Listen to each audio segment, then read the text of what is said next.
ಸಮಸ್ತ ಎಲ್ಲ ಭಾರತೀಯ ರೈತ ಬಂಧುವರಿಗೆ ಈ ರೈತನ ಸಾಷ್ಟಾಂಗ ನಮಸ್ಕಾರಗಳು. ನೋಡಿ, ಸಂಕ್ರಾಂತಿ ಕಳೀತು. ಇವಾಗ ಮತ್ತೆ ನಮ್ಗೇನು ರೈತರಿಗೆ ಯಾವ ಹಬ್ಬ ದಿನ ಅದು ಇದು ಎಲ್ಲ ಒಂದೇನೆ. ನೆನ್ನೆ ದಿನಲೂ ಅದೇ ಕೆಲಸ, ಇವತ್ತು ಅದೇ ಕೆಲಸ ಮಾಡ್ತಾಯಿದ್ದೀವಿ. ನೋಡಿ, ಎಲ್ಲ ಬಂಗಾರದಂಗೆ ಮಾಡಿದ್ದೀವಿ. ಭೂಮಿ ತಾಯಿಯಿಂದ ಬೆಳೆ ತೆಗಿಬೇಕು. ಆ ಬೆಳೆ ತೆಗೆದು ಕೂಡ ನೆಮ್ಮದಿಲಿ ಜೀವನ ಮಾಡೋ ಅಂಥದ್ದು ಪರಿಸ್ಥಿತಿ ರೈತಂಗೆ ಇನ್ನೂ ಬಂದಿಲ್ಲ. ಹೆಂಗಾಗ್ಬಿಟ್ಟಿದೆ ಅಂತ ಅಂದರೆ, ರೈತನ ಜೀವನ 6 ಕೇರಲ್ತು 3 ಕೀಳಲ್ತು, ವಿಚಿತ್ರವಾಗಿ ಕಾಲ ಕಳೀತಾ ಇದೆ. ಅಂಥದ್ರಲ್ಲೂ ಕೂಡ ಪಾಪ ಬಿಸಿಲು ಬೆಂಕಿಯಿಂದನೇ ನಂಬಿಡಿ, ನಮಗೇನು ಕೊಡಕ್ಕೆ ಹೋಗ್ಬಿಡಿ. ನಮ್ಮಂಥ 100 ಜನ, ನನಗಿಂತ 5 ವರ್ಷ ದೊಡ್ಡವರು, 40 ವರ್ಷ 38 ವರ್ಷದವರಿಗೆಲ್ಲ ಹುಡುಗ್ರವ್ರೆ. ರೈತರಿಗೆ ಹೆಣ್ಮಕ್ಳನ್ನ ಕೊಟ್ಟು ಸ್ವಲ್ಪ ರೈತ ಸಂತತಿನ ಜಾಸ್ತಿ ಮಾಡಿ.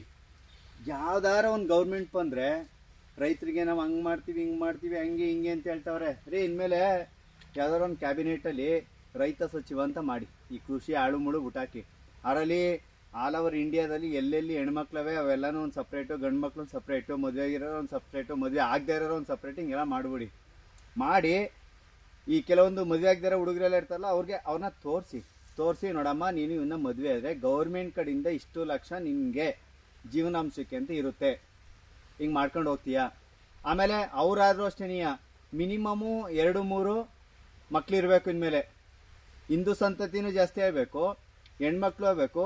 ಗಂಡು ಮಕ್ಳಿಗೆ ಹೆಣ್ಮಕ್ಳು ಸಿಗಲಿಲ್ಲ, ಹೆಣ್ಮಕ್ಳಿಗೆ ಗಂಡು ಮಕ್ಳು ಸಿಗಲಿಲ್ಲ ಅನ್ನೋ ಪರಿಸ್ಥಿತಿಗೆ ಹೋಗೋದು ಬೇಡ. ದಯವಿಟ್ಟು ಈ ಸಲ ಯಾವುದೇ ಗೌರ್ಮೆಂಟ್ ಬರಲಿ, ಇದೊಂದು ಅಮೈನ್ಮೆಂಟ ಹೊರಡಿಸ್ಬೇಕು ಅಂತ ಕೇಳ್ಕೊತಾ ಇದ್ದೀನಿ. ನೋಡಿ, ಕಣ್ಣಾರೆ ನೋಡಿ, ಕಷ್ಟಪಟ್ಟು ಆ ಮೂಲೆಯಿಂದ ಎಲ್ಲ ಎಷ್ಟು ಕ್ಲೀನಾಗಿ ಹೆಂಗಾಗೋಯ್ತು ಗೊತ್ತಾ. ಆ ಮೂಲೆಯಿಂದ ಮೂಲೆವರೆಗೂ ಹೆಂಗೆ ಮಾಡಿದ್ದೀವಿ ನೋಡಿ ಒಂದ್ಸಲ. ಎಷ್ಟು ನೀಟಾಗಿ. ಇಲ್ಲೇ ಬಿಸಿಲು ಬೆಂಕಿಯಿಂದನೇ ಸೂರ್ಯದೇವನ ಜೊತೆ ಫೈಟ್ ಮಾಡಿಕೊಂಡು ಕೆಲಸ ಮಾಡಿಕೊಂಡು ಈ ಗಂಗೆ ಜೊತೆನೂ ಅವಳು ಸಾಥ್ ಕೊಡೋದಕ್ಕೆ ನಾವು ಹಿಂಗೆ ಇದು ಮಾಡ್ತಾ ಇರೋದು. ಕಾಸು ಬೆಳೆ ತಿನ್ನಬೇಕು, ಈ ಬೆಳೆದಿದ್ದನ್ನ 4 ಜನಕ್ಕೆ ಹಂಚ್ಬೇಕು. ಅವರು ಚೆನ್ನಾಗಿರಲಿ, ನಾವು ಚೆನ್ನಾಗಿರಲಿ ಅಂತ ಮಾಡ್ತೀವಿ.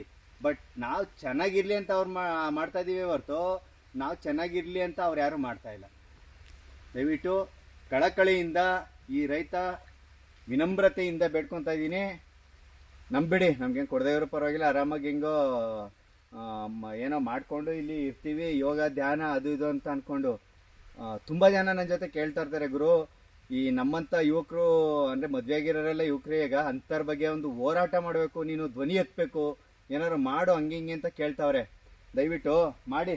ಯಾಕೆ ಅಂತ ಅಂದರೆ ಅಧೋಗತಿಗೆ ಹೋಗ್ಬಿಡ್ತೀರಿ ರೀ ನೀವು. ಯಾವುದೇ ಆನ್ಲೈನಲ್ಲಿ ಇಂಜಿನಿಯರ್ ಓದಿಸಿ, ಡಾಕ್ಟ್ರೇ ಓದಿಸಿ, ಏನೇ ಮಾಡಿಸಿ, ಭೂಮಿ ತಾಯಿಲಿ ಬೆಳೆದಿದ್ದನ್ನ ತಿನ್ಬೇಕೇ ಹೊರ್ತು ಯಾವ ಶಾಪಿಂಗು ಆಳು ಮೂಳು ಏನು ನಡೆಯಲ್ಲ. ಇಲ್ಲಿ ಬೆಳೆದಿದ್ದನ್ನ ಯಾವ್ದಾರೆ ಬಿಗ್ ಬಾಸ್ಕೆಟೋ ಬಿಗ್ ಬಜಾರೆಲ್ಲ ಇಟ್ಟರೆ ಮಾತ್ರ ಶಾಪಿಂಗ್ ಮಾಡ್ಬೋದೇ ಹೊರ್ತು ಯಾವುದೇ ಕಾರಣಕ್ಕೂ ನೀವು ಉತ್ಪತ್ತಿ ಮಾಡೋಕ್ಕಾಗಲ್ಲ ಅಲ್ಲೆಲ್ಲ. ಅದಕ್ಕೆ ನಾವು ಬಗಡ ಆಳು ಮೂಳು ಇವೇನು ಅಲ್ದಾನೆ ಲೆಕ್ಕ ಇಲ್ದಾನೆ ದುಡಿತಾ ಇರ್ತೀವಿ, ಬಿಸಿಲು ಬೆಂಕಿ ಇಲ್ದಾನೆ ಕೆಲಸ ಮಾಡ್ತೀವಿ. ಅರೆ ನಮಗೆ ಒಂದು ನೇ ಪೈಸನೂ ಮರ್ಯಾದೆ ಇಲ್ಲ.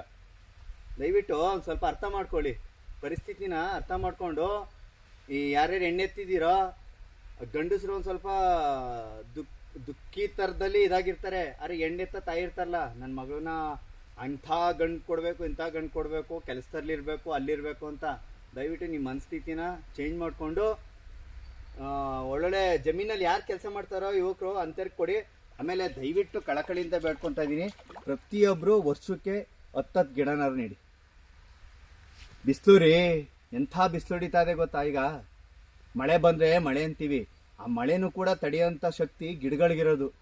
ಪ್ರತಿಯೊಬ್ಬರು ನಿಮ್ಗೆ ಆಗಿದ್ದು 10 ಗಿಡನಾರು ನೀಡಿ ಸಾಕು. ವರ್ಷಕ್ಕೆ 10 ಗಿಡ. ಮಳೆಗಾಲದಲ್ಲಿ ಕರೆಕ್ಟಾಗಿ ನೆಟ್ಟರೆ 7 ತಿಂಗಳು ನೀರು ಹಾಕಂಗಿಲ್ಲ. ಇನ್ನು 3 ತಿಂಗಳ ಬಂದಾಗ ವಾರನೋ 15 ದಿನನೋ ಒಂದೊಂದು ಅರ್ಧ ಚೌರಿಗೆ ಊದ್ಬಿಟ್ಟು ಹೋಗಿ.